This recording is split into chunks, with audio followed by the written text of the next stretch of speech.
স্বাগত নিউজ গ্যালারিতে। দর্শক, আমরা এখন যে সময়টিতে অবস্থান করছি সেটি আসলে ইংরেজি তারিখ অনুযায়ী আসলে নতুন একটা দিনের, কিন্তু বাংলা সাল অনুযায়ী সেই দিনটা আসলে সকালে শুরু হবে। কিন্তু সকালে যে দিনটি শুরু হবে সেটি একটি বিশেষ দিন, বাঙালির প্রাণের ঠাকুর রবীন্দ্রনাথ ঠাকুরের 160তম জন্মদিনের প্রহর শুরু হবে। এবং এবার এটিএন নিউজের পর্দায় আসলে আমরা রবীন্দ্রনাথ ঠাকুরের এই যে জন্মদিনের যে আয়োজন, সেই আয়োজনটাকে একটু অন্যভাবে সাজিয়েছি আপনাদের জন্য। আমরা তার শান্তিনিকেতনের, তার খুব কাছের একজন, কি বলবো, মানুষ, এক হিসেবে ছাত্র, যেহেতু তিনি শান্তিনিকেতন পড়েছেন, সত্যজিৎ রায়, বাংলার আর এক কিংবদন্তি, তার আলোয় আর কি, তার দৃষ্টিতে আসলে রবীন্দ্রনাথ ঠাকুর কেমন সেটি আসলে আপনাদেরকে দেখানোর চেষ্টা করেছি। সেটি নিয়ে আজকে আমাদের বিশেষ সারাদিন ব্যাপী যে আয়োজন চলবে, সেই আমার আয়োজন তোমারে যা দিয়েছিল।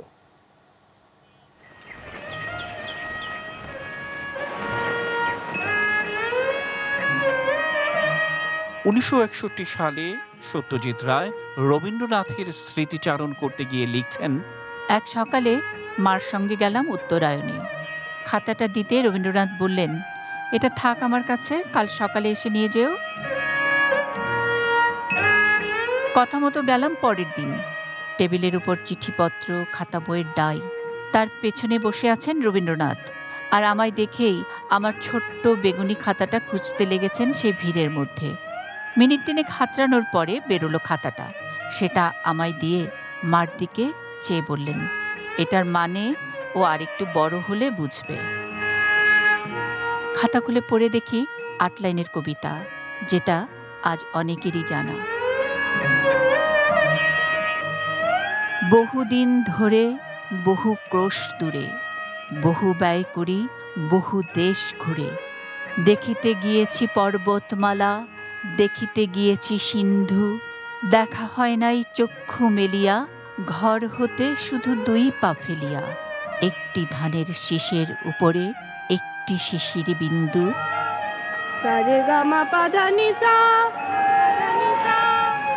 শ্রী রবীন্দ্রনাথ ঠাকুর, 7ই পৌষ 1336, শান্তিনিকেতন।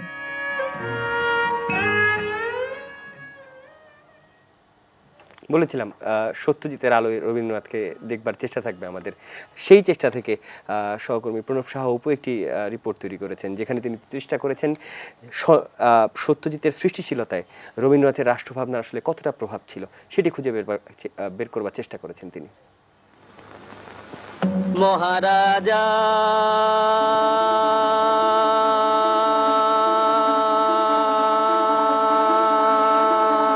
বিশ্ব সঙ্গীত সভায় বাঙালির 2 সহজ সরল গায়ন আর বায়েন অংশ নিলেন। কি তাদের পরিচয়, আর কোন দেশ থেকেই তারা এলেন? মোরা বাংলাদেশের থেকে মোরা বাংলাদেশ। রবীন্দ্রনাথ, নজরুল আর বঙ্গবন্ধুর কাছ থেকে শোনা যে দেশের নাম, আজ থেকে দেখা 46-এর গ্রেট ক্যালকাটা কিলিং আর 47-এর দেশভাগ, বাংলাদেশে পূর্বপুরুষের ভিটে কাছের দেয়ালে বিবর্ণ সাম্প্রদায়িকতার কূটো চালে। আর তাই 1972 সালের 21শে ফেব্রুয়ারি এই পুণ্যভূমিতে পা রেখে বঙ্গবন্ধুর কাছে এমন নিগূঢ় কৃতজ্ঞতা।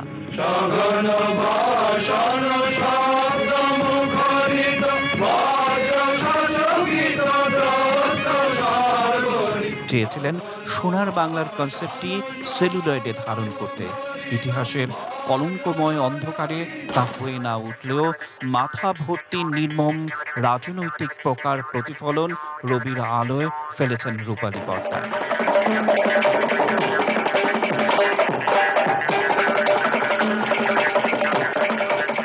70 দশকের শেষ আর 80 দশকের শুরুতে বাংলাদেশে তখন সামরিক শাসন।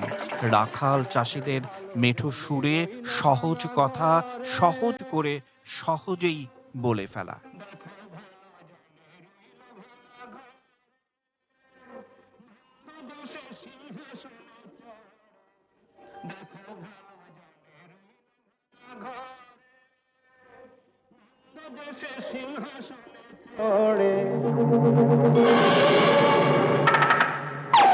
এবার অনুসরণ যেন রক্তকরবীর রঞ্জন, প্রাচ্য আর পাশ্চাত্যের সুরে বাংলার লোকগানের জাদুকরী সেতু বন্ধনে কবির রাজা ও রাজদ্রোহীর অনুসরণে সে সময়ে বাংলাদেশ সহ বিশ্বের সকল সামরিক শাসকদের প্রতি এ যেন ক্লাসিক্যাল জবাব।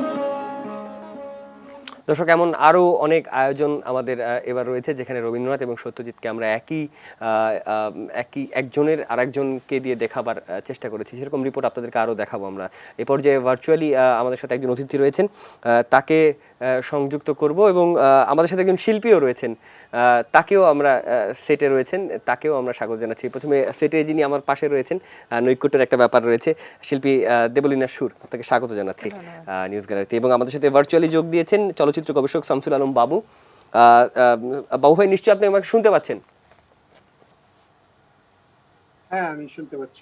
যে আপনাকেও স্বাগত জানাচ্ছি নিউজ গ্যালারিতে। যে প্রথমেই আজকের এই আয়োজনে কোনো ভারী আলোচনা যাবার আগে আমি চাই, যেহেতু মানুষ দেখেছেন যে একজন শিল্পী রয়েছেন এবং রবীন্দ্র জয়ন্তীর কথা বলছি, আমরা একটা গান শুনে নিই। বাবু ভাই নিশ্চয়ই অনুষ্ঠানে আছেন, আজকের অনুষ্ঠানে আপনি গানও শুনবেন, আপনার সাথে আমাদের আলোচনাও হবে। দেবলীনা আপু, প্রথমে গল্পতে যাওয়ার আগে তাহলে আমি ভেবেছিলাম যে গানটা দিয়ে আমি আজকে অনুষ্ঠানটা শুরু করবো, এবং আমার নিবেদন, আমার প্রণাম জানাবো আমাদের প্রাণের কবিকে, তুমি আমাদের পিতা। এটি পূজা পর্যায়ের গান, কীর্তনাঙ্গে।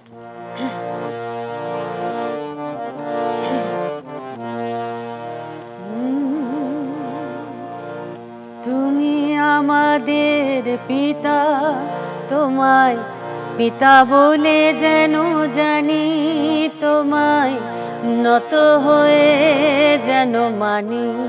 তুমি করুণা করুণা রোষ, তুমি আমাদের পিতা, তোমায় পিতা বলে যেন জানি, তোমায় নত হয়ে যেন মানি। তুমি করুণা করুণা রোষ, হে পিতা হে দেব দূর করে দাও যত পাপ যত দোষ, তুমি করুণা করুণা রোষ। হে পিতা হে দেব দূর করে দাও যত পাপ যত দোষ, তুমি করুণা করুণা রোষ।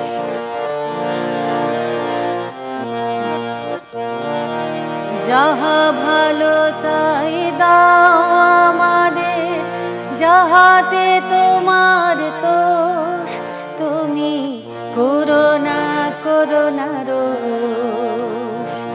তোমা হতে সব সুখে পিতা, তোমা হতে সব ভালো, তোমাতে সব সুখে পিতা, তোমাতে সব ভালো। তুমি ভালো তুমি ভালো, সকল ভালোর সার। তোমাকে নমস্কার হে পিতা, তোমাকে নমস্কার, তোমারে নমস্কার। বাহ, অসংখ্য ধন্যবাদ। চলচ্চিত্র গবেষক শামসুল আলম বাবুর কাছে একটু যেতে চাই। বাবু ভাই, আজকে রবীন্দ্রনাথের এই যে 160তম জন্মদিনে আমাদের যে আয়োজন, নিশ্চয়ই আপনি রিপোর্টটি দেখেছেন, সেই আয়োজনে আমরা চেষ্টা করেছি সত্যজিৎ রায়ের চোখে আসলে ট্রিবিউট দেওয়ার রবীন্দ্রনাথ ঠাকুরকে। আপনি যদি কিছু সংযুক্ত করতেন।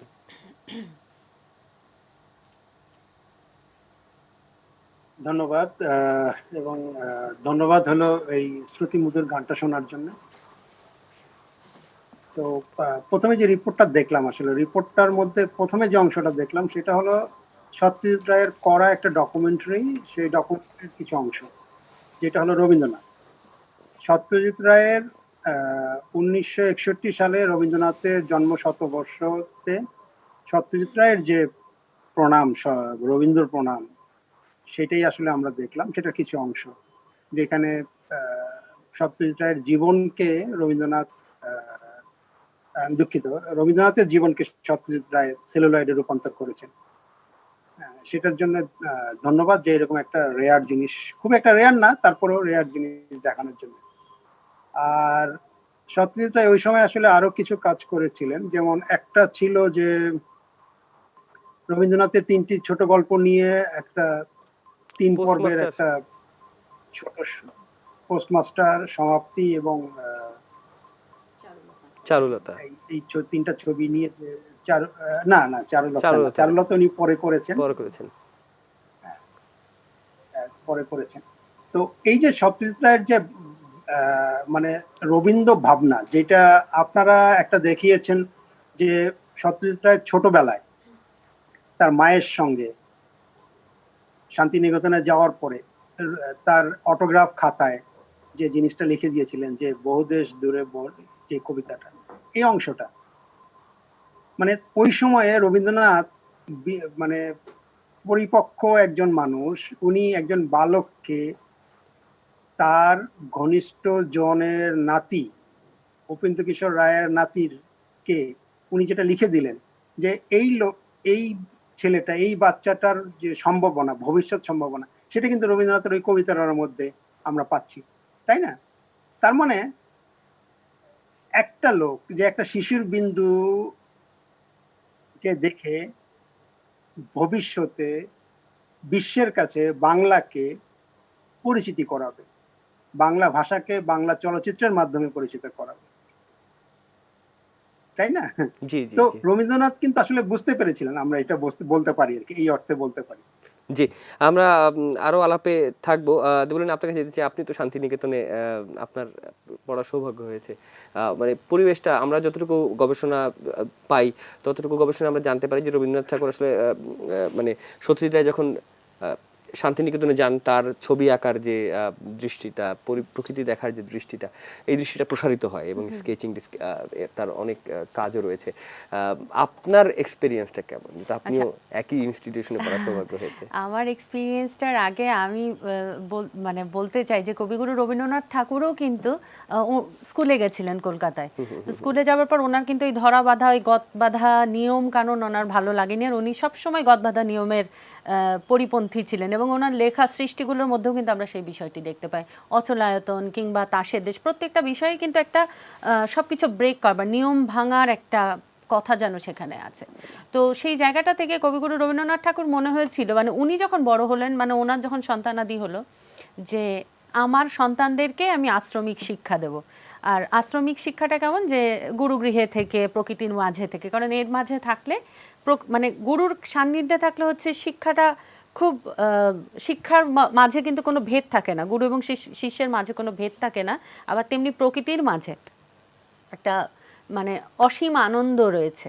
তো এই আনন্দ চিত্তে শিক্ষা ব্যবস্থা, এটাই ছিল মূল উদ্দেশ্য, এবং সেই উদ্দেশ্য সূত্র ধরেই শান্তিনিকেতন। এবং এই বিষয়টি আমরাও কিন্তু আপাদমস্তক গ্রহণ করেছি বলতে পারি, যে তা হলো যে একেবারে আমরা যদি এখান থেকে ওখানে যাই শান্তিনিকেতন, মানে ঢাকা থেকে যদি কেউ যাবে, আমি তখন মফস্বলে থাকতাম, সেখান থেকে গেছি, মানে পুরো যে পরিবেশটাই একদম আলাদা, সেটা আসলে সেই শিশু বয়সে সেই সময়টায় আমিও খুব একটা উপলব্ধি করতে পারিনি। কিন্তু এখন যত সময় যাচ্ছে, বয়স বাড়ছে, উপলব্ধিটাও ততখানি গাঢ় হচ্ছে। মানে আমার এখন মনে হয় যে আবারও যদি যেতে পারতাম। আসলে পরিবেশটাই অন্যরকম, একটা মানুষকে বদলে দেবার জন্য যা যা দরকার। এবং আমি বলি, কবিগুরু রবীন্দ্রনাথ ঠাকুর শুধু মানে শিক্ষার্থী, মানে শুধু বড়দের কথাই ভাবেন, উনি কিন্তু শিশুদের কথা ভেবেছে। এবং আমি আমাদের কথা বলবার আগে আমি শিশুদের কথাটাই বলি। আমি যখন সঙ্গীত ভবনে যেতাম, আমার হোস্টেল থেকে সঙ্গীত ভবনে, তো ওখানে হচ্ছে শিশুদের একটা মানে কিন্ডারগার্টেন আমরা যাকে বলি, ওটা ছিল আর কি, উত্তর শিক্ষা খুব সম্ভবত, আমি যদি ভুল না করে থাকি। তো ওখানে আমি দেখতাম বাচ্চারা ক্লাসের থেকে বেশি ওরা মাটি মাখামাখি করছে, কাদা মাখামাখি করছে, মানে এই যে প্রকৃতির সাথে মিশে এবং ওই আনন্দ করতে করতে ওরা কিন্তু শিক্ষা লাভ করছে। আমাদের শিক্ষার ধরনটাও কিন্তু খানিকটা এরকমই ছিল, যে আনন্দের ছলে গান শেখা। তো এবং এভাবে যদি শিখি, তাহলে আমার মনে হয় যে জীবনবোধ অনেকখানি পাল্টে যায়। তো আমার মনে হয় আমি কিছুটা হলেও আপনাকে ব্যক্ত করতে পেরেছি বা বোঝাতে পেরেছি যে আসলে পরিবেশটা কেমন ছিল। আচ্ছা, বলছিলেন পরিবেশের কথা। এই যে পরিবেশের সত্যজিৎ, আমরা যেহেতু সত্যজিতের ওইভাবে চিন্তা করে কথাটি বলছি, শামসুল আলম বাবু ভাইও রয়েছেন, এই যে দুজনের বয়সের পার্থক্য এবং এই দুজনের বয়সের পার্থক্য আবার দুজনের অনেকগুলো মিল, যেমন আবার রবীন্দ্র শতবর্ষ, জন্ম শতবর্ষে কিন্তু প্রধান যে ডকুমেন্টেশনের কাজ বা যে আয়োজনের যে কাজ, সেই কাজটি কিন্তু সত্যজিৎ রায় করেছেন। এবং রবীন্দ্রনাথ ঠাকুরকে নিয়ে এত বড় ডকুমেন্টারি, এত ছবি, এত ডিটেইলস বিবরণ দেওয়া, এবং সেটির ভয়েসও কিন্তু সত্যজিৎ রায় নিজেই দিয়েছেন। সহকর্মী আশিকুর রহমান অপু একটি রিপোর্ট তৈরি করেছেন যেখানে তিনি বোঝানোর চেষ্টা করেছেন শান্তিনিকেতন, রবীন্দ্রনাথ ঠাকুর, সত্যজিৎ রায়, এবং সত্যজিৎ রায় কোথায় কোথায় আসলে রবীন্দ্রনাথ ঠাকুরের দ্বারা প্রভাবিত হয়েছেন তার একটা ছোট্ট চিত্র সহকর্মী আশিকুর রহমান অপু তুলে ধরার চেষ্টা করেছেন। সেটি একবার একটু দেখে নিয়ে নিতে চাই। নোবেল পুরস্কার গ্রহণের সময় ইংল্যান্ডে রবীন্দ্রনাথ ঠাকুরের সফর সঙ্গী ছিলেন কবি সুকুমার রায়। সুকুমার স্ত্রী সুপ্রভা ছিলেন দক্ষ রবীন্দ্রসঙ্গীত শিল্পী। জন্মের পর থেকে বারবার বাবা মার কারণেই রবির সান্নিধ্যে আসা সত্যজিৎ রায় 16 বছর বয়সে প্রেসিডেন্সির অর্থনীতি পড়া ছেড়ে চলে আসেন শান্তিনিকেতনে। 1937 সাল থেকে কবিগুরুর প্রয়াণের কিছুদিন পর পর্যন্ত শান্তিনিকেতনে থাকলেও দুজনের মুখোমুখি দেখা মাত্র কয়েকবার। সত্যজিতের ভাষ্যে তার সামনে গিয়ে কি যে বলবো সেটা কোনো সময়ে ভেবে স্থির করতে পারিনি।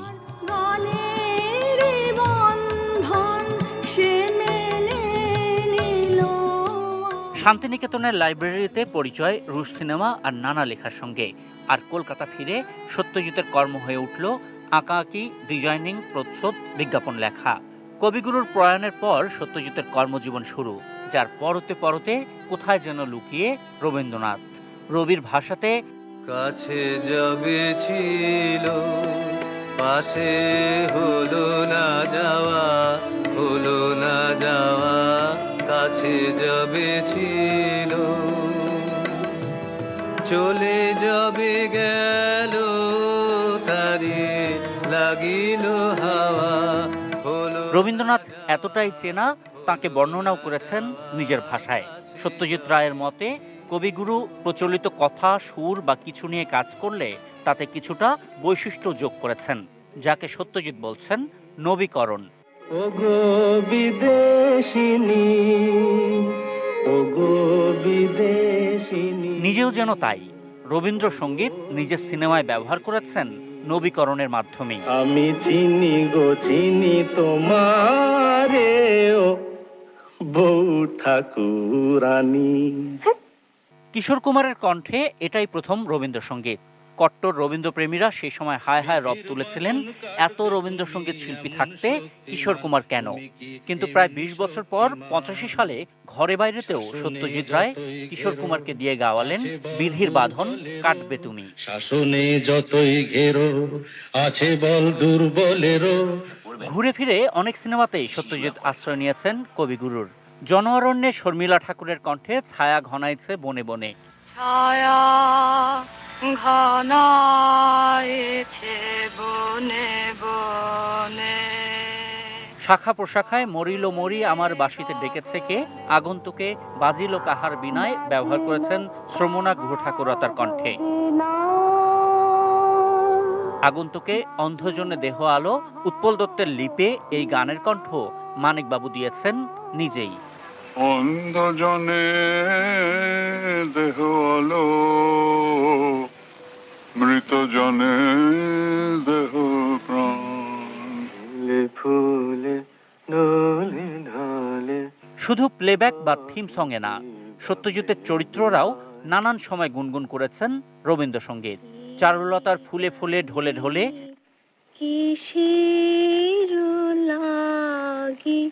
চিড়িয়াখানায় মেঘের পরে মেঘ জমেছে, অরণ্যের দিনরাত্রিতে ঘরেতে ভ্রমর এলো, জানিয়ে দেয় সত্যজিতের রবীন্দ্রপ্রেম।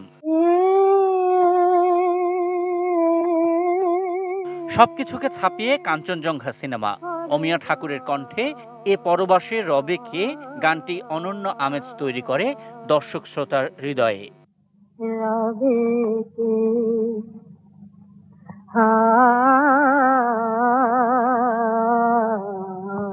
Ashikur Rahman Apu, ATN news. কথা হচ্ছে রবীন্দ্রনাথের 160তম জন্মবার্ষিকী এবং সেই জন্মজয়ন্তীর ক্ষণটিতে আমরা তাকেও স্মরণ করছি এবং সত্যজিৎকে মাধ্যমে তাকে একটু দেখাবার চেষ্টা করেছি। অনেকক্ষণ আলোচনা হয়েছে, আমরা বেশ কিছু রিপোর্ট দেখিয়েছি। শিল্পী দেবলীনা সুর রয়েছেন আমাদের সাথে। আপু, কি গান শুনবো এখন? আমি প্রকৃতি পর্যায় থেকে একটা গান করি। আচ্ছা। কারণ কবিগুরু রবীন্দ্রনাথ ঠাকুর সবসময় প্রকৃতির কাছ থেকে মানে সবকিছু দেখবার চেষ্টা করেছেন এবং প্রকৃতি ওনার মাঝে কিন্তু ভীষণ রকম মানে ওনাকে আন্দোলিত করেছে। আর বিশেষ করে শান্তিনিকেতনের কথা, যেহেতু দুজন মানুষই ওখানকার এবং আমারও ওখানে পড়বার সৌভাগ্য হয়েছে। শান্তিনিকেতনে না মানে এই যে প্রাকৃতিক মানে আবহাওয়াগুলোর যে পরিবর্তন মানে খুব কাছ থেকে দেখা যায়। গরমটা যেমন ভয়াবহ, শীতটাও তেমনি, আবার শরতের যে সৌন্দর্য। তো যাই হোক, মানে এই রূপ মাধুরীগুলো কবিকে তো ভীষণ আন্দোলিত করেছে বলেই উনি প্রকৃতির গান রচনা করেছেন। তো যেহেতু আমরা এখন গ্রীষ্মে আছি, গ্রীষ্মেরই একটা গান গাই এবং খুব সম্ভবত সত্যজিৎ রায়ও তার চলচ্চিত্রে এই গানটি ব্যবহার করেছিলেন। আকাশ ভরা সূর্য তারা, বিশ্ব ভরা প্রাণ, তাহারি মাঝখানে আমি পেয়েছি মোর স্থান বিষয়ে, তাই জাগে জাগে আমার গান আকাশ ভরা। অসীম কালে যে হিল্লোলে জোয়ার ভাটায় ভুবন দোলে, অসীম কালে যে হিল্লোলে জোয়ার ভাটায় ভুবন দোলে, নারীতে নত ধারায় লেগেছে তার টান বিষয়ে, তাই জাগে জাগে আমার গান আকাশ ভরা। আচ্ছা, আমরা আজকে সারাদিনই মানে আমি ব্যক্তিগতভাবে সারাদিনই আসলে সত্যজিৎ এবং রবীন্দ্রনাথ আমরা বলছিলাম এবং ওইখানে আমরা সুভাষ চৌধুরীর একটা ইন্টারভিউ দেখেছিলাম। সেই ইন্টারভিউতে এরকম একটা কথা হচ্ছিল, আমি জানি না আপনি শান্তিনিকেতনের মানুষ, আপনি প্রশ্নটিজ্ঞ হয়ে নেবেন, যেটি কথা হচ্ছিল যে রবীন্দ্রনাথ ঠাকুরের গানগুলো এই যেমন আমরা রিপোর্ট দিয়েছিলাম সহকর্মী আশিকুর রহমান অপুর, কিশোর কুমারকে দিয়ে গাওয়ানো, একটু অন্যরকম করে করা। শান্তিনিকেতনের মানুষজন আসলে বিষয়টা কিভাবে দেখবে, আপনারা কিভাবে জিনিসটা দেখবেন? আচ্ছা, মানে আমি যখন শিখেছি শেখার ধরনটা একটা রকম, হ্যাঁ, কিন্তু আমি আমার পড়াশুনো দিয়ে আমার ভালোবাসার জায়গা থেকে যখন আমি কবিগুরুকে জানতে চেষ্টা করেছি, সেই জায়গাটায় তাকে কিন্তু অন্যরকম ভাবে পেয়েছি। যদি আমি তার কথা বলি, যে তার পরিবার কিন্তু ভীষণ রকম আধুনিক ছিল, মানে আজ থেকে কত শত বছর আগে তাদের বাড়িতে কিন্তু এই পারিবারিক অনুষ্ঠান করবার যে একটা প্রচেষ্টা, কিংবা বড় বড় গুরুদের এনে মানে ওস্তাদদেরকে এনে ছেলে মেয়েদেরকে সঙ্গীত শিক্ষা করবার ব্যবস্থা, এবং বাড়ির প্রত্যেকে কিছু না কিছু পারতেন, কেউ লিখতেন, কেউ গাইতেন, কেউ সুর করছেন, কেউ ভায়োলিন বাজাচ্ছেন, কেউ সেতার বাজাচ্ছেন, কেউ তবলা বাজাচ্ছেন, এবং এমনকি অবাক হবেন যে বাড়ির বউয়েরা, বৌমা যারা, ছেলেদের বউরা যারা, তারাও কিন্তু তবলা বাজাচ্ছে, কেউ বা ঘোড়ায় চড়ছে। এবং রবীন্দ্রনাথ ঠাকুর সুর করতেন অনেক সময় তার দাদা যতীন্দ্রনাথের সাথে, তার সম্পর্কটা অনেকের সাথে ভালো সম্পর্ক ছিল, অনেক সব দাদাদের সাথে, কিন্তু জ্যোতি দাদার কথাটা বারবার আসে যে ওনারা নৌকায় ভ্রমণ করতেন এবং সেখানে একটা পিয়ানো থাকতো, এবং ভাবুন এই সময় এসে ভাবুন যে ব্যাপারটা কত মডার্ন, আমরাও কিন্তু ভাবতে পারি না, মানে যে একটা পিয়ানো নিয়ে বোটে করে চলে যাব। তো যাই হোক, ওনারা কিন্তু ওখানে বসে পিয়ানো বাজাচ্ছেন, সুর করছেন, এবং কবিগুরু যেখানে যেখানে ভ্রমণ করেছেন সেখানকার যে বিষয়টি, মানে চিত্রকল্প হোক কিংবা নাচের ধারা হোক কিংবা গানের সুর, উনি কিন্তু সেই বিষয়টি ওনার ভালো লেগেছে, উনি ধারণ করেছেন এবং সেটাকে নতুনভাবে রূপদান করবার চেষ্টা করেছেন।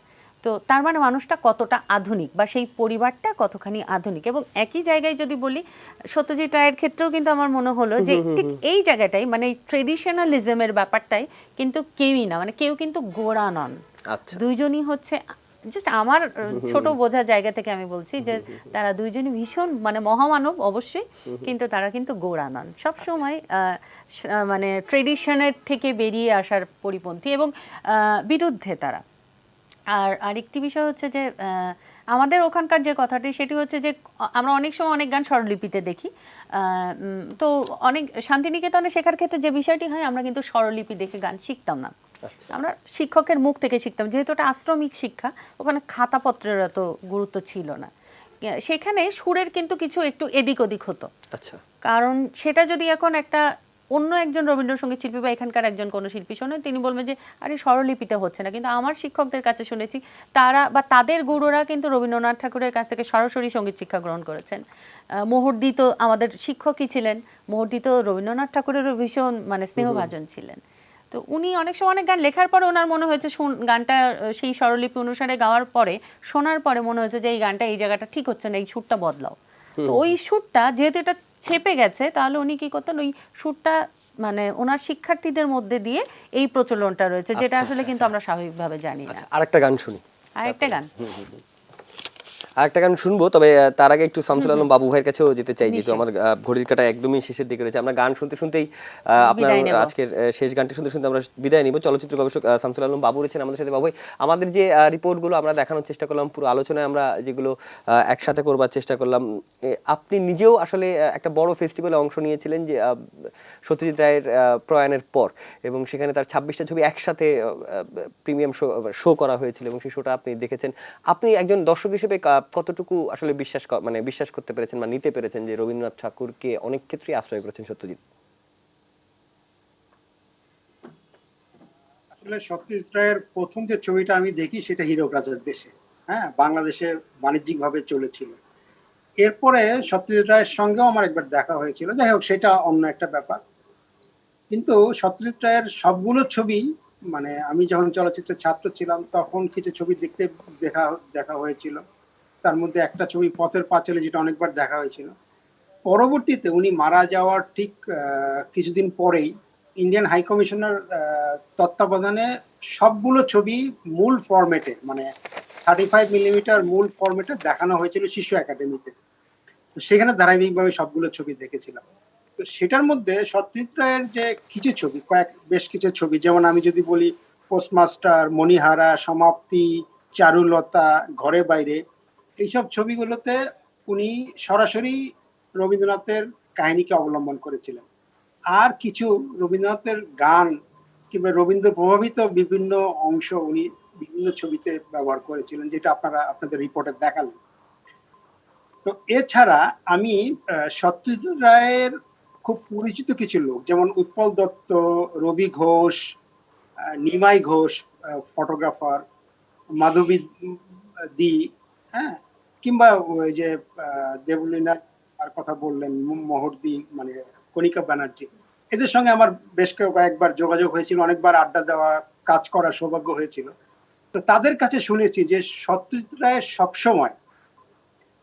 সবসময় উনি রবীন্দ্র বলয়ের মধ্যে থাকতে চেষ্টা করতেন। হ্যাঁ, ব্যাপারটা হলো এরকম যে উনি হয়তো একটা গান সুর করছেন কিংবা উনি বাসায় বসে কাজ করছেন। আপনারা জানেন সত্যজিৎ রায়ের প্রচন্ড রকম ডিসিপ্লিনাইজ ম্যান ছিলেন এবং ঘড়ি ধরে চলতেন, যে ব্যাপারটা আসলে রবীন্দ্রনাথের মধ্যে ছিল। না হলে হিসাব করে দেখেন, রবীন্দ্রনাথ এত রচনা করেছেন, এত গান, এত কবিতা, এত কিছু, সত্যজিৎ রায় তাই এত কিছু করেছেন। 26টা চলচ্চিত্র বলেন কিংবা আরো কিছু চলচ্চিত্র বলেন, এছাড়া ডিজাইন করেছেন, প্রচ্ছদ করেছেন, সম্পাদনা করেছেন, অন্যের লেখা ছবিতে মানে কাজ করেছেন, মানে সন্দেশ পত্রিকা বের করেছেন। তো এই যে পুরো ব্যাপারটা, মানে উনি সত্যজিৎ রায় জীবনাচরণটাই নিয়েছিলেন রবীন্দ্রনাথের জীবনাচরণের সঙ্গে মিলিয়ে, আমি আসলে এই কথাটা বলতে পারি। জি, আপনাকে বাবু ভাই অসংখ্য ধন্যবাদ আমাদের সাথে সময় দেওয়ার জন্য। এখনই আমাদের অনুষ্ঠান শেষ হয়ে যাচ্ছে, কিন্তু আপনাকে থাকতে বলবো এই কারণে, দেবলীনার কাছ থেকে একদম শেষ গানটা শুনে, আপনি বলছিলেন শ্রুতিমধুর গান, আমার কাছেও খুব ভালো লেগেছে, যারা নিশ্চয়ই দর্শক দেখেছেন তাদেরও নিশ্চয়ই আপনার গান ভালো লেগেছে। আমি সাদাত হাবিবি সেতু আজকে নিউজ গ্যালারির আয়োজন থেকে বিদায় নিচ্ছি। কাল আবারও হাজির হবো নতুন কোনো ইস্যুতে, নতুন কোনো সমকালীন বিষয় নিয়ে সংবাদ জানবো এবং সেই সাথে বিশ্লেষণ শুনবো। এখন শুনবো দেবলীনার গান, এবং দেবলীনার গান শুনতে শুনতে আমরা আজকে বিদায় নিব। যে পরিস্থিতিতে আমরা আছি, এই পরিস্থিতির জন্য একেবারে উপযুক্ত একটি গান, শুভকামনা। সকাতারি ওই কাঁদেছে সকলে, শোনো শোনো পিতা, কহ কানে কানে, শোনাও প্রাণে প্রাণে মঙ্গল বারতা। সকাতারি ওই কাঁদেছে সকলে, শোনো শোনো পিতা, কহ কানে কানে, শোনাও প্রাণে প্রাণে মঙ্গল বারতা। কহ কানে কানে, শোনাও প্রাণে প্রাণে মঙ্গল বারতা। কহ কানে কানে, শোনাও প্রাণে প্রাণে মঙ্গল বারতা। ক্ষুদ্র আশা নিয়ে রয়েছে বাঁচিয়ে সদাই ভাবনা, যা কিছু পাই হারায়ে যায় না মানে সান্ত্বনা। যা কিছু পাই হারায়ে যায় না মানে সান্ত্বনা। যা কিছু পাই হারায়ে যায় না মানে সান্ত্বনা। সুখ আসে দেশে দেশে বেড়ায় কাতরে, মরিচিকা ধরিতে চায় এ মরু প্রান্তরে। মরিচিকা ধরিতে চায় এ মরু প্রান্তরে। মরিচিকা ধরিতে চায় এ মরু প্রান্তরে। ফুরায় বেলা ফুরায় খেলা, সন্ধ্যা হয়ে আসে, কাঁদে তখন আকুল মন, কাঁপে তরাসে। কাঁদে তখন আকুল মন, কাঁপে তরাসে।